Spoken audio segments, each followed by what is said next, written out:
अस्सलाम वालेकुम। तो लास्ट टाइम से हम ये 11th चैप्टर पढ़ रहे हैं जो कि पोलर कोऑर्डिनेट्स के बारे में है। मैं आप लोगों को फिर पोलर कोऑर्डिनेट्स के कुछ एक दो टॉपिक्स करवाता हूँ क्योंकि अभी पेपर आप लोगों के 1 वीक डिले हो गए हैं। लेकिन एक बात याद रखें, आप लोगों को ये पोलर कोऑर्डिनेट्स के बारे में मैं थोड़ा बहुत करवा रहा हूँ, लेकिन मैंने कुछ टॉपिक जो हैं आप लोगों के CR उसामा को सेंड किए थे। वो टॉपिक्स आप लोगों ने ख़ुद पढ़ के आना है। तकरीबन एक टॉपिक ही है वो, और उसके 2 छोटे छोटे पार्ट्स हैं जिनके अंदर 10 डेफिनेशंस हैं और फार्मूले हैं, वो देखने हैं लाजमी आप लोग। यहाँ पे वो कह रहे हैं, in this section we study polar coordinates and their relations to Cartesian coordinates. क्या पोलर कोऑर्डिनेट्स के रिलेशनशिप बिटवीन कार्टेशियन कोऑर्डिनेट्स के बारे में यहाँ पे देखेंगे।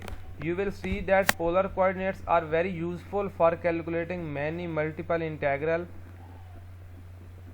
studies in chapter 15. Next, a definition of polar coordinates.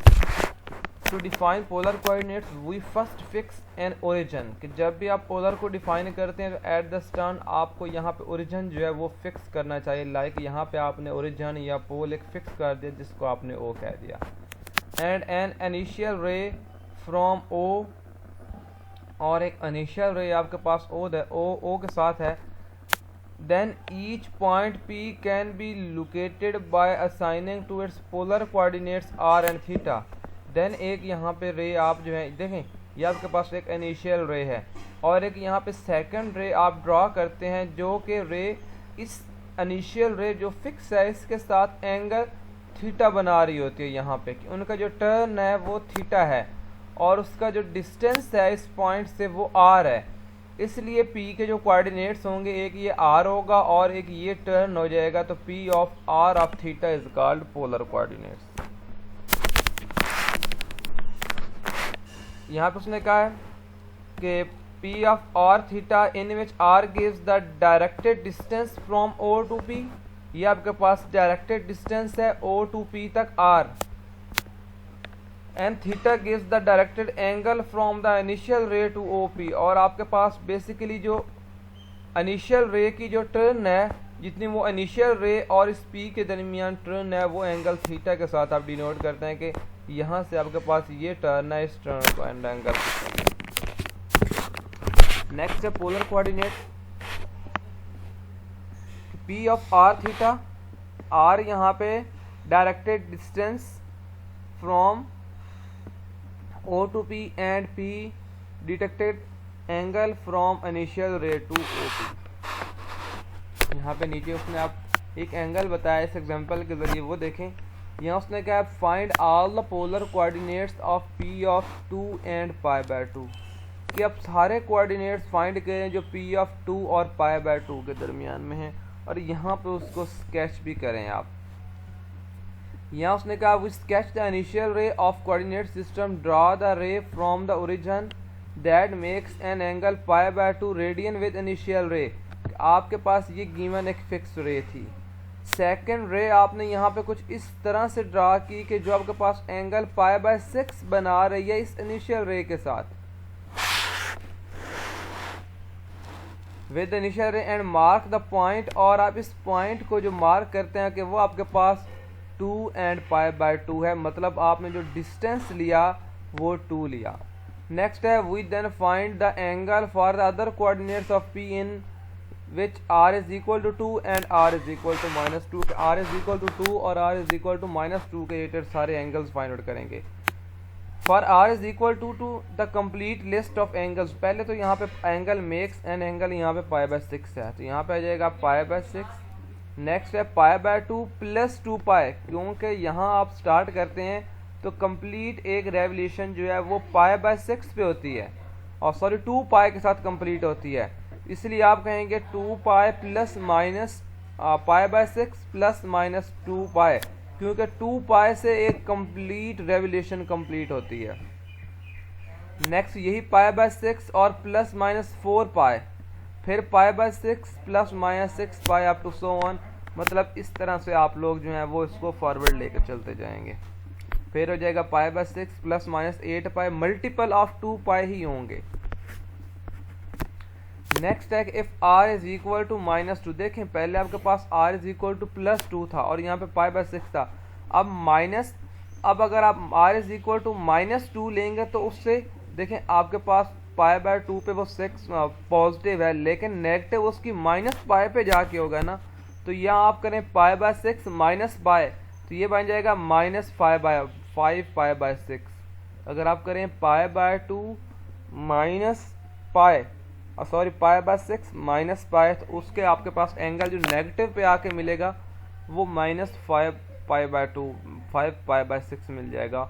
और सेम टू सेम फिर यही एंगल्स जो हैं वो ऐड करते जाएं उसमें, ये बन जाएगा -5 बाय 6 प्लस -2 बाय, फिर -5 बाय 6 प्लस -4 पाई, और -5 बाय 6 प्लस -6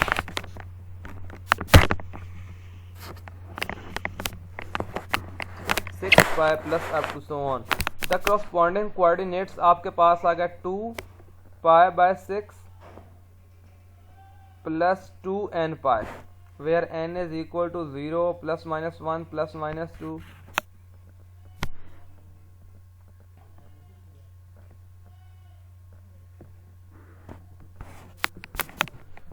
नेक्स्ट है पोलर इक्वेशंस। पोलर इक्वेशंस को करने के बजाय नेक्स्ट आप लोगों ने ये कार्टेशियन एंड पोलर कोऑर्डिनेट्स जो है वो फाइंड आउट करने हैं, ये चीज़ याद रखनी है। Equation related to polar and Cartesian coordinates, x is equal to r theta and y is equal to r sine theta के जब भी आपको कहा जाए कि पोलर कोऑर्डिनेट्स फाइंड आउट करें या कार्टेशियन, तो आपने उसके अंदर पुट किया करना है x is equal to r cos theta and y is equal to r sine theta and tangent is equal to y over x और tangent theta is equal to y over x। ये 3 फार्मूले आप लोगों ने याद रखने हैं। यहाँ पे उसने कहा here are the some equivalent equations express in term of the polar coordinates and Cartesian coordinates के गिवन कुछ यहाँ पे आपके पास टर्म्स हैं जो पोलर और कार्टेशियन के फॉर्म में हैं, like r cos theta is equal to 2, इसका Cartesian equivalent x is equal to 2 है। क्यों? क्योंकि r theta is equal to x होता है, तो आप यहाँ पुट कर देंगे x, ये आपके पास x इज इक्वल टू 2 आ जाएगा। नेक्स्ट है r square cos theta sine theta, आप r की जगह पे r cos थीटा पुट कर दें। अब r सो क्या रहना, एक r आप cos थीटा के साथ अटैच कर दें और एक r sin थीटा के साथ कर दें, और cos थीटा x के इक्वल होता है और r sin थीटा y के इक्वल होता है, तो ये बन जाएगा x y is equal to 4। Next है r square cos square theta minus r square sin square theta, तो r square cos square theta आपके पास x is equal to r की cos थीटा, ये बन जाएगा x स्क्वायर माइनस ये r square sine square theta, ये बन जाएगा y स्क्वायर, तो आ गया x square minus y square is equal to 1। Next है r is equal to 1 plus 2r cos theta, यहाँ पे भी आप x is equal to r cos theta put कर दें, और फिर r की वैल्यू भी आप यहाँ से निकाल सकते हैं कि r इज इक्वल टू आपके पास x और cos आ जाएगा, ये सिर्फ cos थीटा की वैल्यू भी निकाल सकते हैं कि x और आ जाएगा। इस तरह ओवरऑल आपके पास ये इक्वेशंस बनती जाएंगी। नेक्स्ट यहाँ पे वो कह रहा है कि फाइंड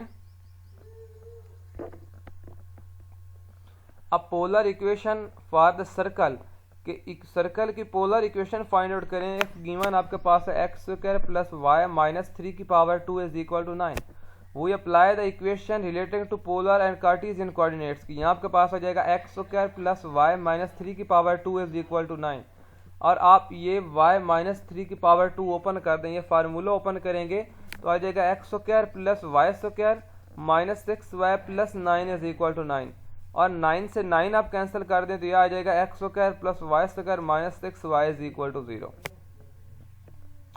अब x square plus y square देखें, अगर आपके पास r cos theta plus r sin theta है, आप पुट करें r square cos square theta plus r square sin square theta, तो इस इक्वेशन के तहत आप देखें कि x square plus y square या x square plus y square is equal to r square होता है आपके पास, तो x square plus y square is equal to r square, यहाँ पे आ जाएगा r स्क्वायर माइनस 6, आप y की जगह पे सब्स्टिट्यूट कर दें r sin थीटा, तो minus 6 r sin theta is equal to 0, और यहाँ पे आप r कॉमन पहले ले लें तो r इंटू हो जाएगा r minus 6 sin theta is equal to 0, जबकि r is equal to 6 sin theta आ जाएगा, और यहाँ पे r इज इक्वल टू 0 आपके पास आ जाएगा। नेक्स्ट है replace the following polar equation by equivalent Cartesian equation and identify the graph. r is equal to cos theta is equal to -4, r square is equal to 4r cos theta and r is equal to 4/2 cos theta minus sin theta. अब यहाँ पे आप values put करते जाएं और